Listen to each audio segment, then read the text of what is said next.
Hey, it's Ryan from The Art of Paying Attention, where I'm learning how to pay attention to what matters most and sharing what I find. Glad you are back here with me today. And today I want to talk about attachment or maybe detachment. What do I mean by that? Well, this is inspired by a quote in a book called The Seeds of Contemplation by Thomas Merton. And I would like to read just a little portion of this to give it a little context. And here's what Thomas Merton said. I wonder if there are 20 men alive in the world now who see things as they really are. That would mean that there were 20 men who were free, who were not dominated or even influenced by any attachment to any created thing or to their own selves or to any gift of God, even to the highest, the most supernaturally pure of his graces. So Thomas Merton was a monk, and what he's talking about in his book is attachment, healthy attachment. And if you know anything about attachment, or the negative of that, attachment disorder, is as we are growing up, as we are born, as we attach ourselves to our families, as we learn to love them, as they care for us. If we don't have healthy attachment, we actually can have social problems later and have a hard time giving and receiving love. But what Merton's talking about is having healthy attachments. I'm doing this YouTube vlog thing experiment.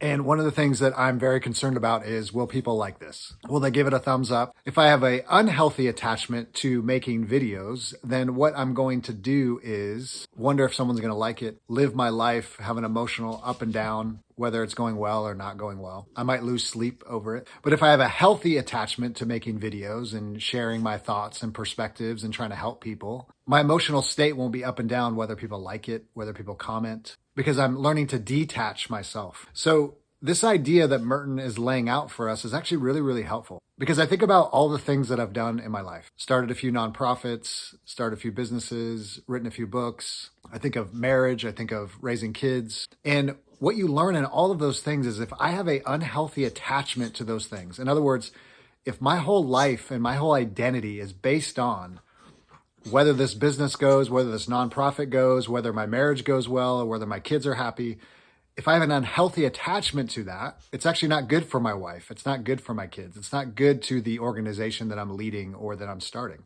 Because a couple things happen. One is I can't even enjoy the process of building this thing, whatever this thing is. If I'm starting a company or starting a nonprofit or writing a book, I don't enjoy the process because I put so much pressure onto this thing.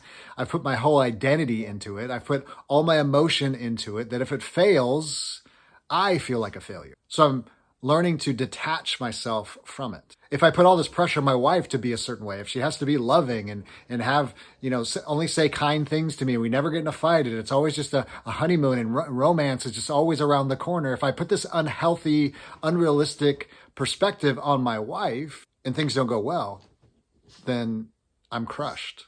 And the same can go for my kids. All of our lives are about attachment. Do we have healthy attachments to things? Are we putting too much weight onto things? Are we putting too much sacrifice or emotional validity or identity into things? That's the question of all questions. Right now in our current moment in America, the heat of politics. The reason we can't have conversations with people about politics is because they have such an unhealthy attachment to politicians, to parties, to policies. So when you try to talk to them, they won't budge. They can't have a conversation because they are so enamored with, they're so attached to a president or a party or a policy that you can't even have a conversation. You can't see clearly. You can't see objectively.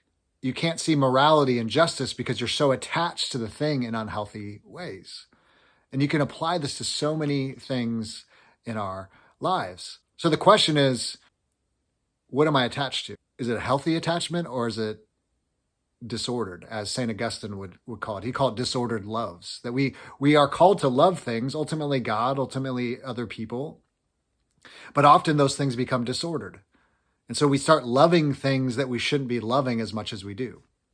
Now, we're not talking about just loving pizza or loving your favorite sports teams, but even those can get out of control. But putting, again, an attachment, a weight, a love on those things that it was never meant for. And ultimately, and I believe, and you don't have to be a God person or a spiritual person or religious person, but I think our ultimate good attachment should first and foremost be to God, because God is eternal and God is merciful and God is love. And God doesn't get tired. God is the one who gives love and gives joy and gives peace. And so if we have our attachments ultimately to God, then here's the trick.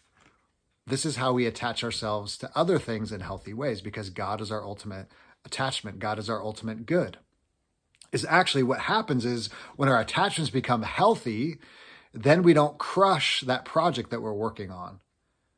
If you're writing a book, you can actually begin to write in healthy ways, to realize your identity, your worth, your value is not on whether people like the book or whether it gets good reviews or whether it sells a lot of copies or whether I finish it, because we have a healthy attachment to it. We're not making it our ultimate identity, our ultimate worth, our ultimate value. We have a greater good in our life. We have a greater identity ultimately in God.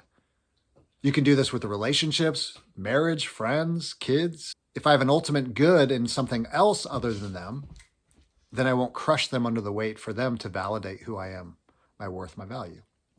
Now, coming back to this silly thing called YouTube, me trying to put videos out into the world, which is a new experiment for me. 45-year-old middle-aged man, doesn't know what he's doing, trying to figure this out. But if I obsess over every video, every comment, am I doing the tech right? Is this dumb? Is this helpful? Will anybody watch this? Does anybody care? If I put this unhealthy attachment to every video I make, then I'm never going to make a video. And that's probably why I haven't in the past, at least in this way, in this format. Because I'm too worried about what people think of me. I'm too attached to myself, too attached to a different identity, not ultimately God, but in something else. I want people to like me. I want people to applaud me. I want people to celebrate me. I want people to think I'm smart. I want people to love me, love me, love me, right? It's an unhealthy attachment. I don't know what you're walking in right now. I don't know what projects you have in front of you. Maybe it's starting a business. Maybe it's starting a nonprofit. Maybe it's writing that book. Maybe it's a relationship that's difficult right now. But let's begin to ask the question about attachment. Do I need to detach myself from some things? Am I attached too much to my political party or the president or the leader? Am I too attached to my job? Am I too attached to money? That's what I do appreciate in the Christian story, in the Christian tradition, the Jesus tradition, is it seems like what Jesus is trying to do is trying to detach ourselves to money and to power and control. Because the more we attach ourselves to God and to ultimate loves and ultimate peace and ultimate joy, then we're able to see money and we're to see relationships and we're to see our jobs and to see our creative projects in a different light, that they don't crush us under the weight of whether they go well or not. So I think Jesus was always trying to kind of loosen our hands and loosen our grip on things that are temporary, things that are going away. So I think it would be important for us, just as whether we're making a YouTube video, whether we're writing a book, whether we're trying to get that business off the ground, is to ask the question, am I attached to this thing in unhealthy ways? Am I putting too much weight on it? Am I putting my identity, my worth, my value in success or a business or a project? I can't answer that for you. I know I'm trying to answer it for myself, and I know I have many unhealthy attachments, but I'm hoping that I can get better. I'm hoping that I can see those things, and I'm hoping that God can be my ultimate attachment. So hope this helps. This is Ryan from The Art of Paying Attention. Like, subscribe, share with your friends, whatever all the kids say.